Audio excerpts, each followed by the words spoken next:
우리가 많은 것을 내주면서 협상에 임한 건 최소한 같은 조건은 맞춰야 미국 시장에서 일본이나 유럽과 경쟁이 가능하다는 절박함 때문이었습니다.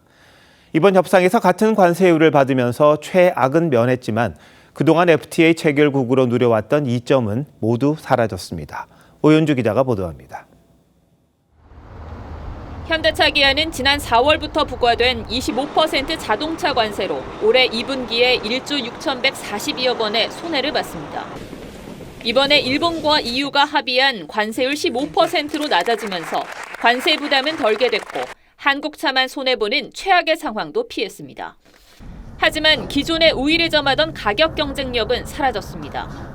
EU와 일본은 2.5%의 기존 관세가 있었던 반면 FTA를 체결한 한국은 무관세로 수출해왔습니다. 결국 두 나라보다 관세 인상률이 높아진 겁니다. 미국 업체에 대해서 불리해지는 건 당연한 것이고요. 일본이나 EU와 같은 경쟁국이랑 이제는 유리한 조건이 아니라 같은 선상에서 같이 경쟁해야 되는 입장으로 좀 바뀌었습니다. 이 때문에 협상 타결 직후 자동차주가 급등했던 일본과 달리 우리는 하락했습니다. 다른 품목들도 15%의 상호 관세를 맞으면서 FTA 효과를 잃고 두 나라와 같은 조건이 됐습니다.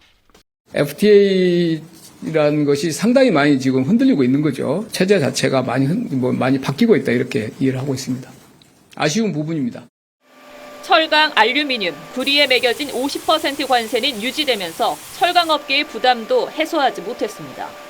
반도체 역시 조만간 품목별 관세가 부과될 예정이어서 다른 나라보다 불리하지 않은 최혜국 대우 약속에 희망을 걸어야 하는 처지가 됐습니다. TV조선 오현주입니다. 이번 협상을 두고 최악은 피했다는 평가가 나옵니다만 불확실성이 완전히 거친 건 아닙니다. 수출로 먹고 사는 우리로선 타격이 불가피한 데다 경제 규모 대비 과도한 부담을 치른다는 지적도 나옵니다. 최수영 기자의 보도입니다. 이번 협상이 선방했다는 평가가 나오는 건 협상 결렬 시 부정적 효과가 컸기 때문입니다. 기존에 예고됐던 25%의 상호 관세가 발효될 경우 우리나라 실질 GDP가 최대 0.4% 감소, 약 9조 원이 줄어들 걸로 전망됐는데 이 위기를 면한 겁니다.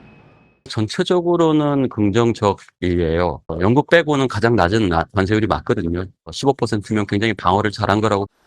하지만 안심하기엔 이릅니다.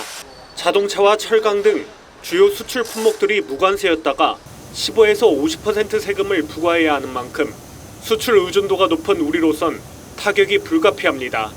중국 등 다른 나라와의 협상 결과도 변수입니다.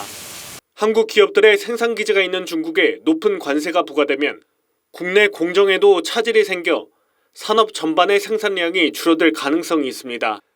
지난 5월 한국은행이 내놓은 올해 성장률 전망치 0.8%도 변동 가능성이 희박하다는 평가입니다. 25% 맞았으면 성장률에 마이너스 영향이 컸을 것 같은데 일본하고 비슷하게 맞아서 우리 성장률에는 큰 영향은 없지 싶어요. 추가적 재정 부담도 우려됩니다. 우리가 미국에 약속한 대미 투자금은 3,500억 달러로 일본과 EU보다 금액은 적지만 GDP 대비 비중은 19%로 가뜩이나 안 좋은 재정 건전성이 더 악화될 우려가 있습니다. 이런 이유로 관세 협상 타결이란 불확실성 제거에도 우리 증시는 주춤했습니다. 코스피는 장 초반 상승하다 자동차주와 철강주 중심으로 낙폭을 키우면서 일주일 만에 하락 마감했습니다. TV조선 최수용입니다.